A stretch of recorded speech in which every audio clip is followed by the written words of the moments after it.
Bienvenidos a Ecuador Más Verde, el espacio para conocer los personajes que han cambiado la historia del país y las opiniones que tienen sobre el futuro que nos depara.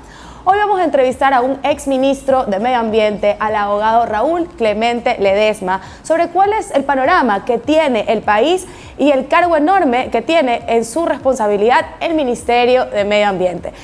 Raúl, bienvenido. Queremos conocer un poco, este programa trata siempre de indagar un poco más en el personaje, en cómo llega a ser un personaje del medio ambiente del país.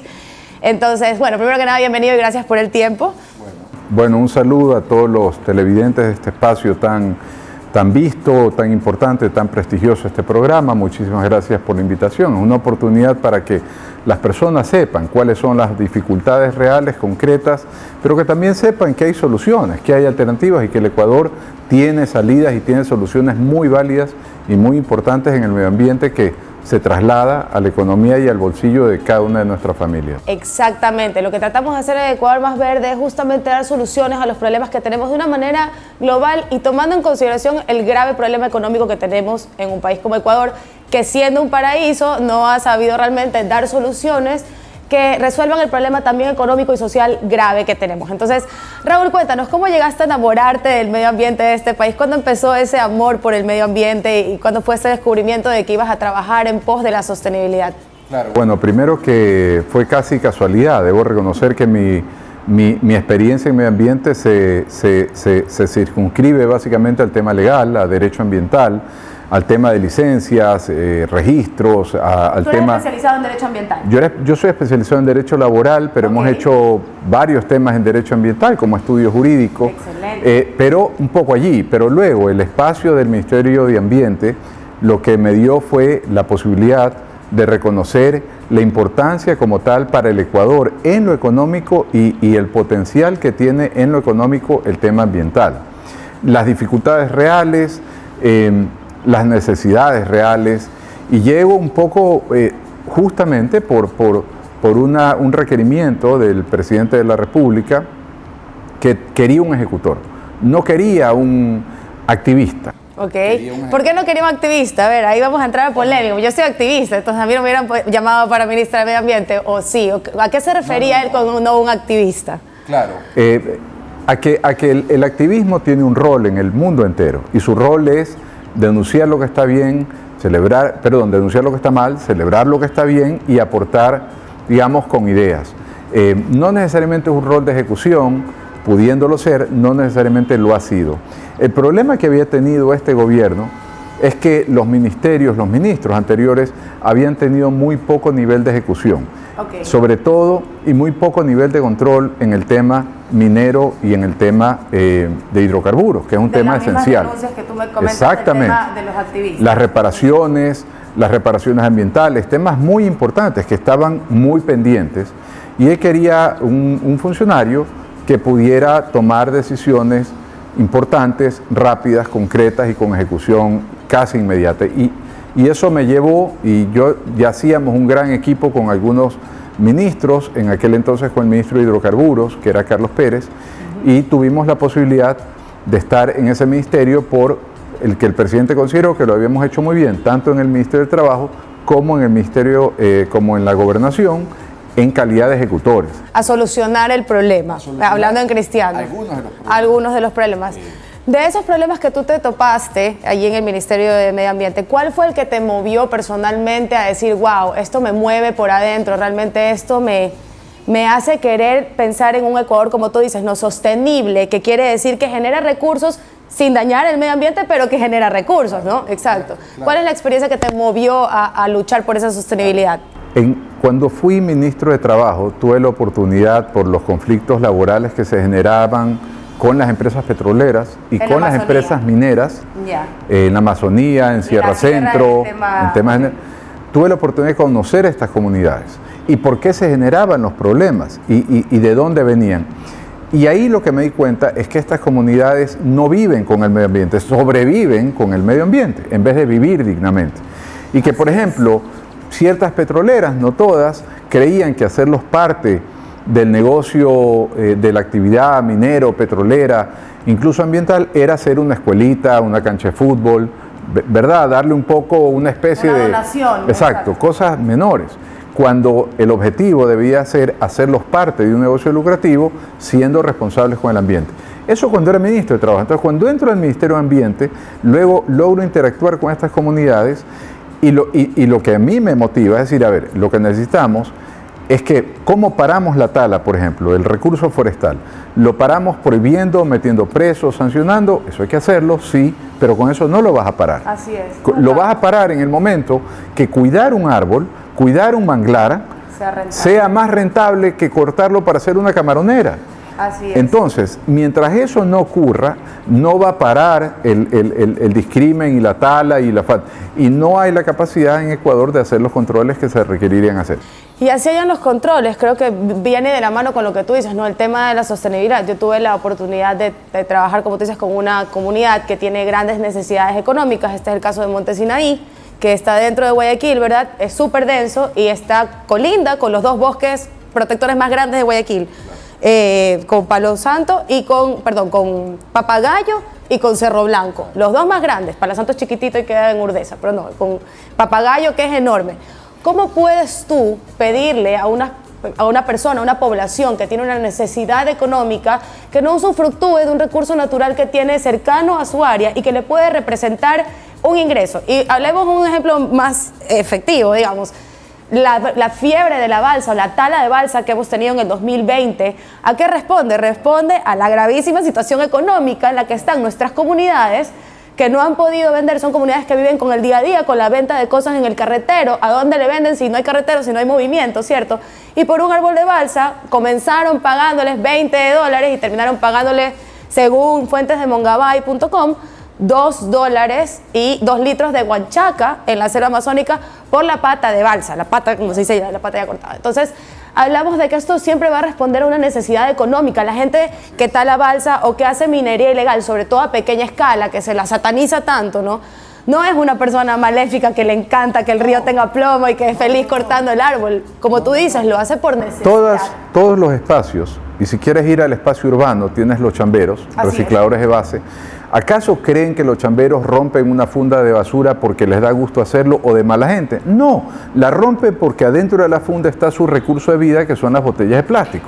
Entonces, si nosotros hacemos algo para que no sea necesario romper la funda y que ellos tengan ese recurso directo de las casas, ¿verdad? De manera diferenciada. Por ejemplo, no diferenciar todo, solo las botellas de plástico. Y si nosotros le entregamos, en este caso existe una federación organizada que se llama RENAREC, si le entregásemos a ellos todos los días o todas las semanas la funda solo con botellas, se olvidaría este problema que te rompe. Y yo voy más allá todavía, y lo estaba pensando hace poco que fui a dejar los reciclables a un lugar, porque lamentablemente no tengo acceso a los chamberitos lamentablemente no tienen acceso a donde yo vivo, y en muchas regiones alejadas de la ciudad pasa. Entonces yo llevo los reciclables a un lugar y luego te das cuenta de que si tú contratas este servicio y pagas un promedio de $3 para que vengan a retirar a tu casa los reciclables, no solamente estás apoyando al chamberito ni al reciclable, sino que encima estás apoyando el giro sostenible de un negocio. Entonces, por esos $3 que estás pagando, no es que simplemente estás apoyando al reciclaje, estás haciendo que reciclar sea sostenible económicamente, que es la base de esto. Economía circular. Exactamente. Una de las cosas que se plantearon y de los retos que se plantearon en el ministerio fue cómo hacer, tú has dicho lo claro, el chamberito, el reciclador de base, no puede entrar a donde tú vives. La propuesta era hacerle centros de acopio a los recicladores de base para que con su propio transporte, así como entra un carro recolector de basura ordenadamente, entre donde tú vives, un carro recolector de botellas de plástico, para que vaya a su centro de acopio, al que tampoco tienen, y su centro de acopio le venda a las plantas de reciclaje. Hoy día ese centro de acopio de los recicladores no existe. Los centros de acopio que existen son privados y en algunos casos son propietarios los mismos dueños de las plantas recicladoras. De las plantas recicladoras, dejando a un lado a este capital humano tan grande que tenemos, ¿no? Y cuando regresemos de este corte vamos a conversar de varias cosas, entre ellas que ha hecho Buenos Aires con los chamberitos, que es un ejemplo a nivel mundial y sobre todo para Latinoamérica, porque es realista. ¿Qué están haciendo en Buenos Aires con los chamberitos y cuál es el reto más grande que tiene el futuro ministro de Medio Ambiente en el país? Ya volvemos. Y regresamos con Ecuador Más Verde, el especial con el abogado y exministro de Medio Ambiente, Raúl Clemente Ledesma, con quien estamos conversando de todo un poco, pero sobre todo de los retos realistas y qué cosas se pueden realmente cumplir en Ecuador, que como tú dices, es un paraíso a nivel de recursos naturales, ¿cierto? Pero que no hemos sabido manejarlo bien en la manera que sea sostenible económicamente, lo cual nos pasa facturas mucho más caras que realmente haberlo visto desde ese punto, desde el comienzo, ¿no? Hablemos de tu paso por el Ministerio de Medio Ambiente. ¿Qué lo bueno, lo malo y lo feo, como la película? Bueno, digamos, yo creo que malo y feo no hay nada, porque de todo se aprende. De las cosas negativas se aprende con mayor velocidad que de las cosas positivas. Nos gusta aprender a lo malo. Pero creo que un grupo humano muy importante que en tan poquito tiempo se lograron cosas importantes en el tema de los licenciamientos, se logró reducir el tiempo de licenciamiento y se dejó una propuesta que permitía, cuando estuvimos en el Ministerio de Trabajo, logramos reducir el otorgamiento de reglamentos internos de 6 meses a 2 días. Wow. Todo en línea, sin ser presencial, evitar las coimas, evitar... Y eso sin pandemia. Sí. Claro, ya. Póngame esto más arriba, X, Y, Z. Ok, el licenciamiento demora no menos de 1 año. Y esto es absurdo porque la licencia ambiental es lo primero que debes de obtener antes siquiera de poner un ladrillo. Así es. Tú no puedes construir una bodega, un galpón, una camaronera, una cosa agrícola sin tener licencia o registro ambiental dependiendo del tamaño. Porque es normal. ¿Qué vas a hacer con los desechos? ¿Qué vas a hacer? Por supuesto, para eso se creó el SUYA, que supuestamente está con todo el resto de ministerios también online como para poder... Pero esto demora 1 año en hora buena, digamos, lo cual es una barbaridad porque afecta la economía y lo que en la práctica ocurre es que todo el mundo empieza sin licencia. Así es, y afecta al emprendedor, ¿no? Porque la empresa grande tiene cómo aguantar, pues no, 6 meses, 1 año sin licencia, pero al emprendedor lo quiebras. Exactamente. Entonces, empieza sin licencia y eso es un problema porque no hay un control ambiental de qué se hace con los desechos, con los recursos que deben de dar la vuelta o ser retirados. Claro, o peor aún, el control de desechos peligrosos o descargas de aguas, que es lo que normalmente tenemos, ¿no? No tienes plan de manejo, si no tienes plan de manejo no hay ningún manejo. Entonces, es esencial que la licencia arranque antes de que arranque la actividad productiva. Y es lo legal. Y es lo legal además, es lo correcto. Bueno, así es. Nosotros dejamos listo un proyecto para que justamente en 60 días, de 1 año a 60 días, se reduzca el otorgamiento de las licencias ambientales. Aún no se ha puesto en práctica, pero bueno, el próximo gobierno ya electo tiene la oportunidad de no solo revisarlo, sino mejorarlo inclusive y quizás lo pueda hacer en 30 días. Ese es un tema que fue importante porque... Y eso es lo bueno. Porque es un tema difícil. La otra cosa buena, tuve la oportunidad de conocer un sinnúmero de comunidades y entender sus realidades ambientales y sus realidades económicas. Y tuve la oportunidad de conocer también a muchos activistas, unos buenos, unos regulares, digamos ninguno malo porque todos cumplen un rol. Pero algunos hacen... Unos te caían mejor y otros te caían peor. No, todos te caían bien. Hay gente que hace más política que activismo ambiental y eso, digamos, también tiene su rol y no en Ecuador, en el mundo entero también pasa esto. Y luego la oportunidad de ver que el Ecuador en la orquesta mundial es un país importante con un potencial importante en lo ambiental. Yo, en las invitaciones que recibió el Ecuador a asistir a la COP, a distintas conferencias, tuve la oportunidad de charlar con todos los ministros de Sudamérica, con muchos ministros de Europa, con la ministra de Alemania, por ejemplo, con el de Finlandia, en fin, un sinnúmero de ministros, y el interés que tienen en los Estados Unidos, grupos financieros importantes, fondos de inversión, en lo que pasa en Ecuador con respecto a distintas posibilidades, títulos de carbón, titularización de servicios ambientales, es increíble el potencial que tiene Ecuador. Entonces esto permite darle de nuevo al presidente electo, al que viene, darle estas propuestas, que las conozca y ojalá pues las implemente, las mejores. Sí, sí. ¿Cuál fue el activista que tú consideras que te llegó más, que hayas conocido durante este tiempo como ministro o como parte pública del manejo del medio ambiente? Un activista que tú recuerdas con mucho cariño. Bueno, con cariño yo recuerdo a todos. No, con cariño yo recuerdo a todos. El cariño es equitativo para todos, eso se reparte. Pero uno que te haya cambiado, que tú hayas dicho, wow, realmente admiro a este personaje como activista.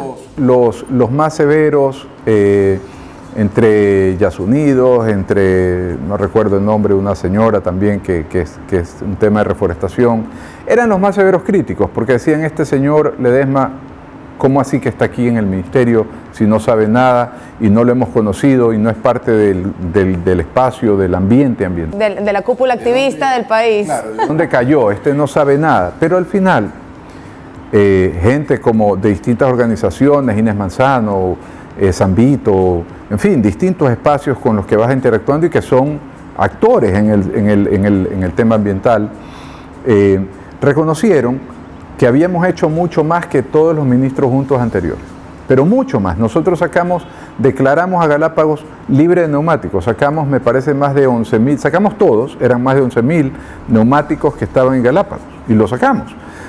Declaramos libre a Santo Domingo de neumáticos, sacamos todos los neumáticos usados de Santo Domingo, hasta que estuvimos. Obviamente, si no se sigue el programa, luego habrá más, pero lo sacamos para hacerlo material reciclable para el tema de las carreteras. Exacto. Excelente. Entonces, no es que no se puede, pero claro que tanto se puede que lo hicimos. Lamentablemente solo en 2 provincias que nos alcanzó el tiempo.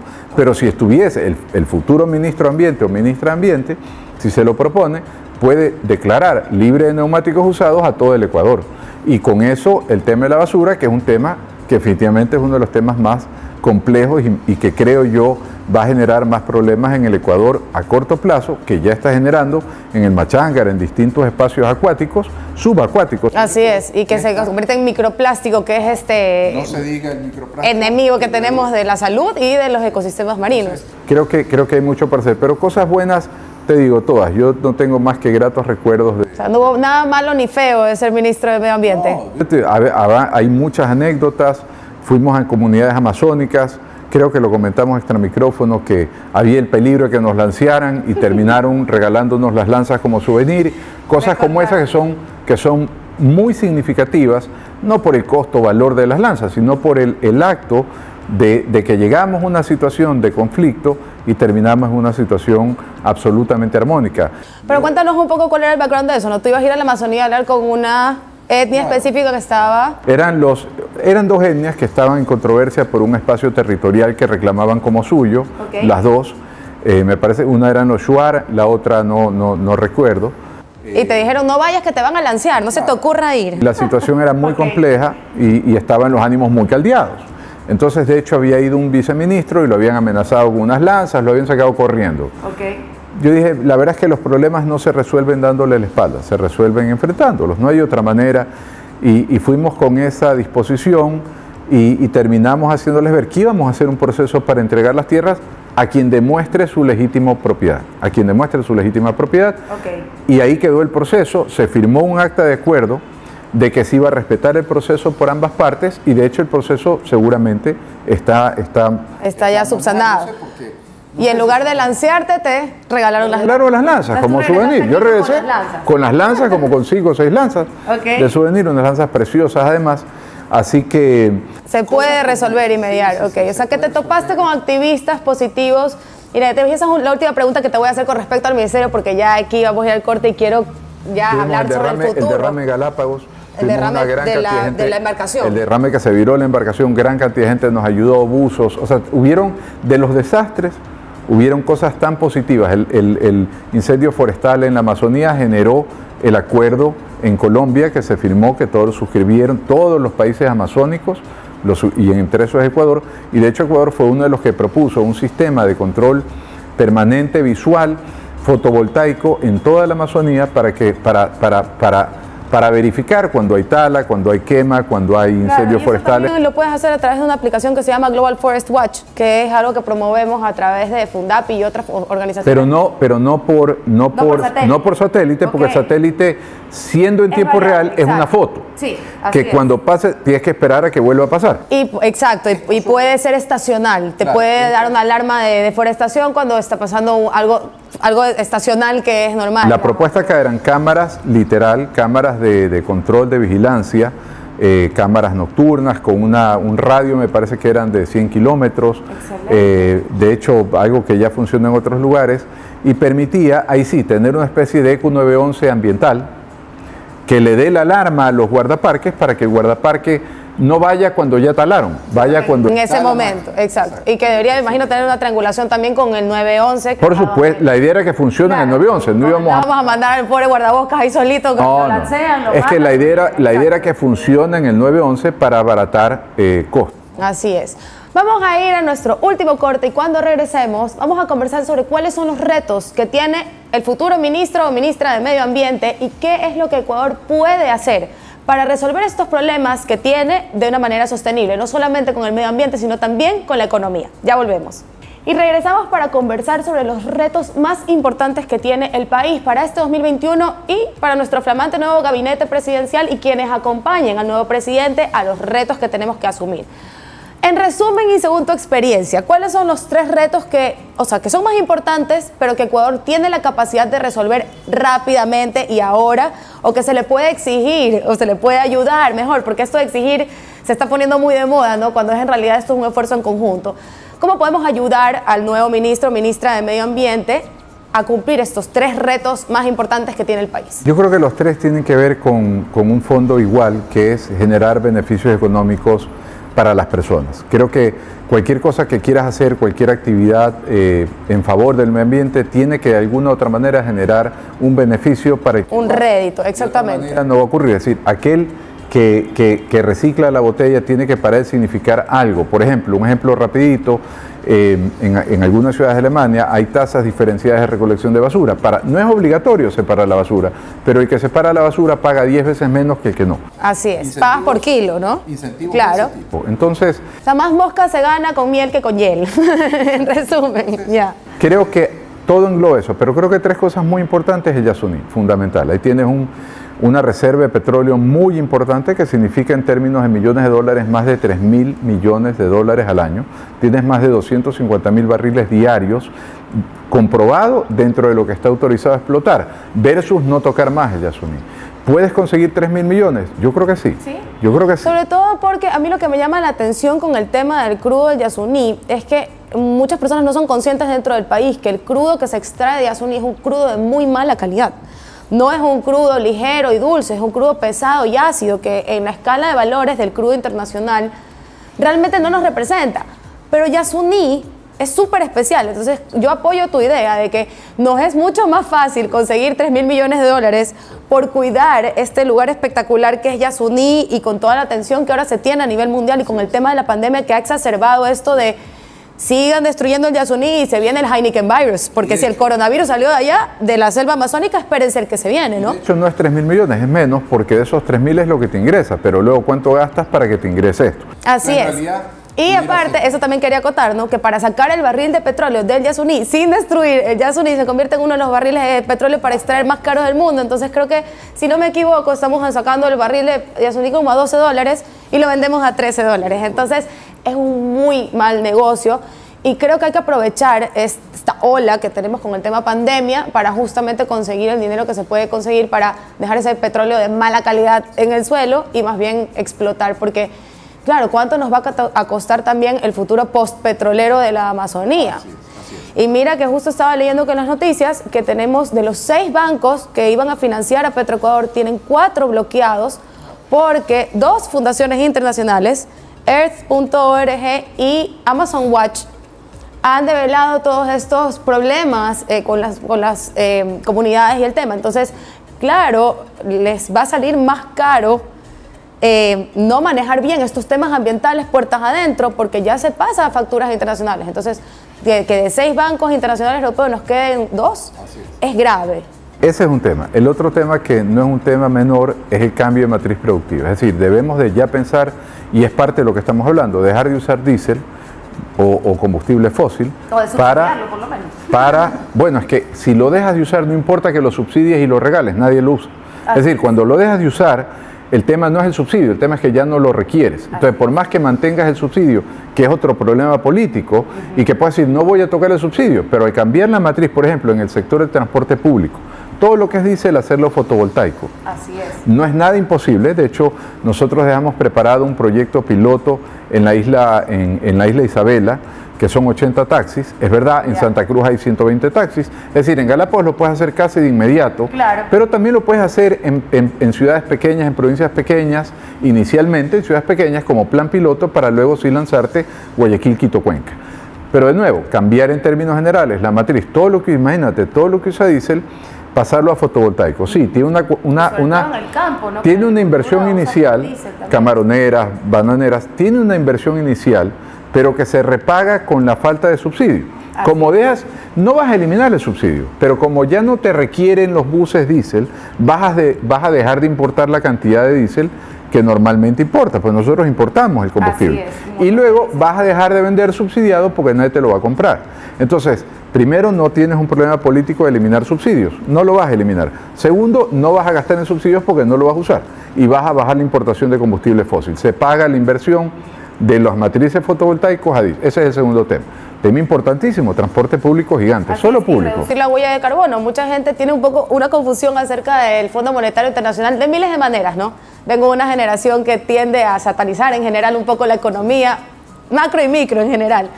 Pero parte del por qué estamos obligados a quitarle el subsidio a los combustibles fósiles es porque el Fondo Monetario Internacional y todos estos bancos internacionales se han comprometido a financiar proyectos que tengan como fin reducir su huella de carbono. Por ende, todos los préstamos que se le quieran dar a un país que siga subsidiando el combustible fósil le van a ser negados. No es una cuestión de global order ni de cosas inexplicables, es un esfuerzo mundial por reducir el consumo de combustibles fósiles. Entonces, prácticamente no vas a encontrar ningún banco internacional con ética, que te vaya a dar un préstamo si tú eres un país que sigues subsidiando el combustible fósil que tanto daño le está haciendo a todo el planeta. Mira cómo el tema ambiental se esparce y afecta temas económicos, temas financieros, ¿verdad? Temas tan importantes para el Ecuador y arranca del tema ambiental. Es decir, esto no es una locura, por eso yo le tengo mucho respeto al activismo, pero me parece que hay que dejar de solo ver el discurso lírico de yo cuido porque cuido, a decir, oye, ¿por qué debes de cuidar? Realmente hay un fondo muy importante de por qué sí, pero hay que decirlo, hacerlo, no solo quedarse en el yo cuido porque creo que hay que cuidar y soy responsable. No, aquí hay un fondo económico muy importante. Y el tercer tema, un problema mundial en Latinoamérica, en toda Latinoamérica, la basura. Así es. Millones de toneladas de basura por segundo se botan a estos rellenos sanitarios que de sanitarios... Ese es el problema, eso te decir, ¿a dónde se botan? Porque no tienen nada. ¿Cuánto generamos de basura? El problema viene por todos lados. No tiene nada. Uno va aquí a cualquier ciudad pequeña para abajo, llámese cantón o ya caserío, y cuál es el tipo de desecho de recolección de desechos que tenemos es deplorable. Estos son botaderos a cielo abierto, ni siquiera son rellenos sanitarios. Son muy pocas las ciudades del país que cuentan con, como tú dices, rellenos sanitarios, de los cuales algunos sí serán rellenos sanitarios, otros son un hueco en la tierra que se tapa, ¿no? Yo me refería a decir... ¿Qué se puede hacer con ese problema? ¿Cuál es la solución? Yo me refería a decir que no creo que ninguno sea sanitario, porque los tratamientos, nosotros tenemos el mapa de semáforos de los rellenos en el Ecuador, el 90% están en rojo, y los que están en anaranjado más por un compromiso político que por una realidad de manejo. Porque realmente sea la norma. Así es, pero dejemos eso a un lado, que lo revise de nuevo, que lo revisen los que tengan que revisar. Alternativas hay, tratamiento de desechos sólidos, un tratamiento es el relleno sanitario. Es uno de los tratamientos donde hay tierra, en Ecuador ya no hay espacio, en el mundo no hay espacio y nadie quiere que te ponga un botadero al lado de tu casa, además. Entonces, en Ecuador antes sí, porque el espacio y la tierra era barata, ya no es. Como chisme les cuento que somos el país más poblado de toda América del Sur. Ecuador tiene a 60 personas por kilómetro cuadrado, en un espacio de 252.000 kilómetros cuadrados. O sea, aparte de ser uno de los países más chicos, somos uno de los países más densos. Eso quiere decir que espacio para votar sin que otra persona se queje, no hay, se acabó. No hay, así es. Entonces, ¿qué hacer? Ese es un tratamiento. El otro tratamiento, por ejemplo, que utilizan en Berlín, es convertir todos los desechos sólidos en gas. Claro, lo distribuyen por tubería porque Berlín es una ciudad que tiene tuberías de gas. No es el caso de ninguna ciudad en el Ecuador. Bueno, sí, tenemos este Ancón y Anconcito. Creo que Ancón y Anconcito tienen, si mal no recuerdo, tubería por gas. Cuando vinieron los ingleses en los años 1500, creo ponerlo. En general, No aplica a Guayaquil, Quito, exacto. Cuenca porque no hay esta capacidad. Luego, energía eléctrica en Ecuador, dada su condición hidroeléctrica, es más barato producir energía de las hidroeléctricas. Nos cuesta producir, ojo, no transportar, producir 2 centavos el kilovatio, muy barato. Cuando son bien hechas las hidroeléctricas, cabe recalcar. El transporte luego sube a 12, pero esa es otra historia porque nadie conoce de 2 a 10 qué pasó. Pero bueno, 2 centavos. Entonces, producir de la basura, del tratamiento de desechos sólidos urbanos, energía eléctrica es más caro que 2 centavos. Entonces, alternativas adicionales, el tratamiento, convertir esta basura, estos desechos sólidos, en unos subproductos en materia prima que se utilizan para mezclar con el cemento o con resinas para hacer suelas de zapato, para hacer techos, paredes, pisos, ladrillos, bloques, etc. Algo parecido al proceso que hablamos de los pellets en las botellas de plástico, me imagino, que es cuando coges la botella, se degrada y esto se convierte en una materia prima que te compran como pellet para volver a hacer eso. Sí, estos no son pellets, no son pellets, es más como una arenilla, como un polvillo, pero sí, lleva todos los desechos urbanos, todos, incluido el plástico, lo procesa a través de temperatura, no utiliza químicos, no utiliza combustible fósil, utiliza temperatura y electricidad, sea fotovoltaica, sea hidroeléctrica. Claro, o sea, la fuente de electricidad ya es un poco problema tuyo, digamos así. ¿Y hay algún país en Latinoamérica que ya esté haciendo esto? ¿Es aterrizable a nuestra realidad o esto solamente está pasando en Suiza? No. En Argentina ya hay 2 plantas en Buenos Aires y en la provincia de Buenos Aires, en Exaltación de la Cruz, está funcionando con 60 toneladas diarias. Y les va de maravilla, les va muy bien. Están con el subproducto haciendo ladrillos que son gratuitos para el municipio de Exaltación. Y claro, el municipio los debería regalar porque es a costo cero, o usarlos en programas de vivienda, digamos, de vivienda popular, a unos costos, pero inmensamente más bajos. Estas alternativas hay. Me ha llamado la atención es que Buenos Aires, como una capital muy grande y obviamente con un montón de desechos con los cuales lidiar, siempre ha llevado un poco la posta en Latinoamérica con el tema de manejo de desechos. Yo recuerdo más de 10 años, me llegó a las manos un folleto de cómo se iban a manejar los chamberitos en Buenos Aires. Y ellos ya estaban poniéndoles uniforme, carnet y estaban armando todo un proceso para que sus chamberitos sean una fuerza laboral legalmente constituida y que se los respete y tengan todo un sistema, ¿no? Entonces, me parece interesantísimo. Voy a googlear lo que me estás diciendo, Raúl, porque me parece increíble que haya una solución para el tema basura. En Latinoamérica es gravísimo el tema de la basura, peor en un país costero como Ecuador. Hay muchas fundaciones que se dedican toda la basura termina en el mar, toda. Así es, Mingas por el Mar, les voy a decir que aprovechen para ir a las redes de Mingas por el Mar y leer cuáles son los datos de los plásticos que tenemos en nuestros océanos aquí en Ecuador. Y bueno, lamentablemente el tiempo se nos corta, siempre nos quedamos cortos con toda la información que hay, pero te dejo el espacio para que te despidas y nos cuentes un poco qué es lo que podemos esperar, tanto activistas como no activistas, sobre el futuro del país. No, yo soy siempre optimista. Yo creo que la energía sigue el pensamiento y hay que ser siempre optimista, pero también hacerlo, no solo pensarlo, hacerlo. Estamos constituyendo un observatorio ambiental justamente para tener un espacio no solo de denuncia y de crítica, sino de propuesta. Al gobierno de mañana y a todos los gobiernos que puedan venir, y invito a todos los que estén interesados a escribirme. Yo tengo todas las redes sociales, Facebook, Instagram, Pokémon, todas las redes sociales voy a tener. Ya lo veremos bailando entonces, próximamente. No se pierdan el TikTok de Raúl Clemente bailando. Bailando, no, pero que nos escriban y con mucho gusto hacerlos parte sin ningún tipo de compromiso y sin ningún tipo de espacio político. Esto es un tema que realmente creemos que se puede hacer. Así que nada, avanzar y pensar que sí podemos. Yo creo que sí podemos y vamos a demostrar que sí podemos. Así es, como dice Raúl, yo creo que Ecuador tiene absolutamente todo para convertirse en un modelo de desarrollo sostenible, desarrollo y sostenible, mezclando ambas cosas, el desarrollo económico que tanto necesitan nuestras comunidades con el cuidado del medio ambiente, que a fin de cuentas es nuestra salud. Y con esto los dejamos para un próximo Ecuador Te Quiero Verde, el especial. Nos vemos.